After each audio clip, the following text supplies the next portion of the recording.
2024-cü ilin yeni il axşamı. Hər kəs yeni ilə hazırlaşır. Bəzi kişilər kebab çəkmək üçün həyətdə manqal yandırır. Əti parçalara ayırır. 1994-cü il təvəllüdlü Salyan sakini Fəxrəddin də əlində bıçaq həyətdə durub. O isə kebab çəkməyə hazırlaşmır. Az sonra mağazadan geri qayıdacaq arvadını gözləyir. Bu həyətdə də qan tökülür. Lakin təəssüf ki, insan qanı. Maraqlısı budur ki, Fəxrəddin bu cinayəti arvadının əxlaqsızlıq etdiyinə görə törətdiyini deyir. Arvadı son anda ölümdən canını xilas edən Məryəm isə deyir ki, Fəxrəddinin telefonunda onun həmcinsi ilə yataq videosunu görüb. Bəs əslində həqiqət necə olub? Milad bayramında Məryəmin qanı niyə axıb? Bura TV11, adım Sərdar Amindir. 1994-cü il təvəllüdlü Fəxrəddin Məryəmlə 2016-cı ildə evlənib. 2 övladları dünyaya gəlib. Fəxrəddin deyir ki, zəhmətkeş fəhlə kimi ailəsini dolandırıb. 2023-cü ildə Məryəmlə nikahını pozub. Fəxrəddin qeyd edir ki, buna səbəb Məryəmin 2022-ci ilin oktyabrın 19-da səhərə yaxın qızını da götürüb evin pəncərəsindən qaçıb getməsi olub. Onun sözlərinə görə onları axtarsa da tapa bilməyib. Valideynləri ilə əlaqə saxlayanda onlar da qızlarının yerini bilmədiyini deyiblər. Atası öldüsə qanını halal eləyirəm, mən də görsəm öldürəcəm deyib. Fəxrəddin bildirir ki, 2023-cü ildə Məryəm ondan boşanandan sonra 2 uşağını götürərək Xırdalana köçüb. Bundan sonra uşaqlarımla görüşəndə anasının onları bir gün evdə tək qoyduğunu, ac qaldıqlarını bildirir. Evdə qeyri-etik hadisələrin baş verdiyini söylüyor. Fəxrəddin qeyd edir ki, Məryəm onun nüfuzunu, şərəf və ləyaqətini alçaldan hərəkətlər edib. Güya mənim həmcinslərimlə cinsi əlaqədə olmağım barədə söz-söhbət yayıb. Gecə dənizdən gəldikdən sonra azyaşlı bir dostumun kürəyini qardaşana ovxaladığım zaman video çəkiliş aparmışdı.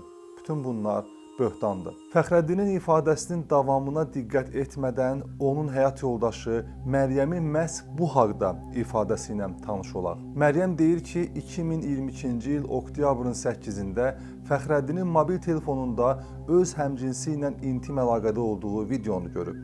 Videonu hətta öz telefonuna da göndərib.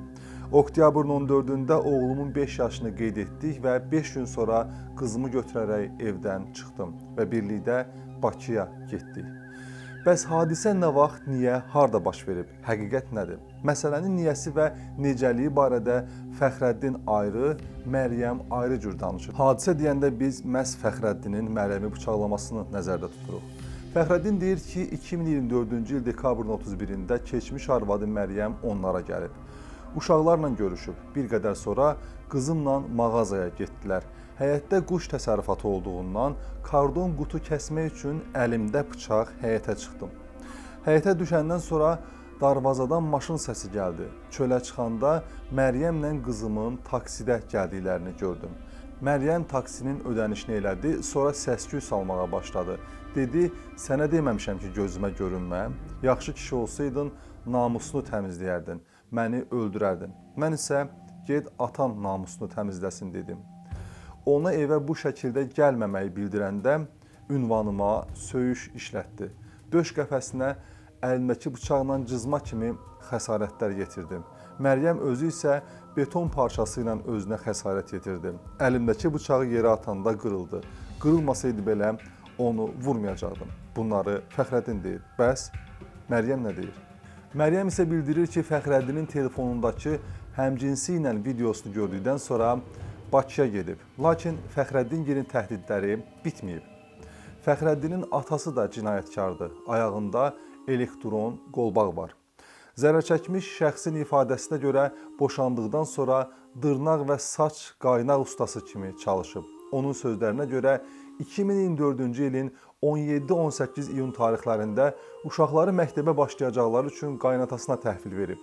Özü həftə sonları yanlarına gəlib gedib. Dekabrın 31-də saat 12-13 radələrində Fəxrəddingilin qonşuluğunda olan Camal adlı sürücünün maşını ilə ailəli olarkən qaldığım evə gəldim. Uşaqlarıma tort və hədiyyələr almışdım. Evdə yemək hazırladığım vaxt Fəxrəddin yuxudan ayıldı və söyüş söyməyə başladı.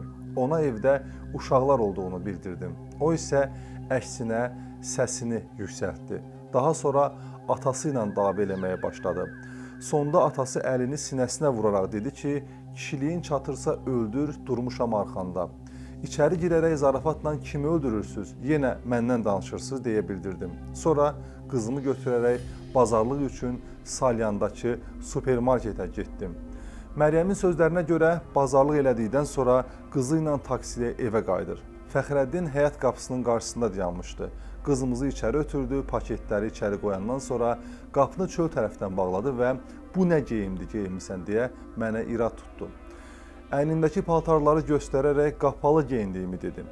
Nalayiq sözlər işlətdi, başımın arxasından vurdu.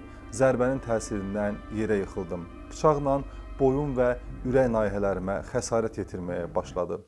Məryəm qeyd edib ki, hazırda başında olan öz saçı deyil, parikdir. Saçı əməliyyat vaxtı kəsilib. TV11 YouTube kanalı sərfəli reklam şərtləri təqdim edir. Ay ərzində milyonlarla baxış, milyonlarla insan diqqəti istəyirsinizsə, öz məhsullarınızı bizim kanalımızda sərfəli şərtlərlə effektiv şəkildə reklam edə bilərsiniz. Bunun üçün 070 291 78 98 nömrəsindən əlaqə saxlaya, eyni zamanda WhatsApp vasitəsilə yaza bilərsiniz. Baş, göz, alın nahiyələrim daxil olmaqla bədənimdə 60-a yaxın tikiş var. Mənə bıçaq zərbələri vuran zaman özümü yerə buraxdım ki, öldüyümü zənn edib məni buraxsın. Ətrafdakı insanlar qışqırırdılar, Fəxrəddin isə adamlara yaxınlaşmamaları üçün nalayiq sözlər deyirdi. Heç kim yaxınlaşa bilmədi. Sonra məni yerə buraxdı, öldüyümü düşündü. Ətrafdakılara da məni göstərdi, yenə söyüş söyərək dedi ki, öldüm, indi gəlib götürə bilərsiniz. Bu cinayət işinə Lənkəran Ağır Cinayətlər Məhkəməsində baxılıb. Fəxrəddin 10 il azadlıqdan məhrum edilib. Onun cəzasını ciddi rejimli cəza çəkmə müəssisəsində çəkməsi müəyyən olunub. Daha bir cinayətin təqdimatının sonuna gəlib çatdıq və məhz bu cinayətdən də görünür ki, ən önəmli məsələ insan xarakteri, ailə daxili yetişmə mühiti və onun cəmiyyətdən aldığı dərsdir. Bu cinayətdə iştirak edən şəxslər və onların valideynləri ilə bağlı maraqlandıqda bir məsələ də bilindi ki, hətta burada olan qızın, yəni Məryəmin atası da həbsxanada olub. Yəni ümumilikdə həm oğlanın, həm qızın atası da cinayət aləminə birbaşa aidiyyatı olan şəxslərdir. Onun üçün də insan gərək ailə quranda, dost seçəndə onun maddi imkanlarından, onun cəmiyyətdə olan hörmətini üstün tutmalı deyil. Salamat qalın.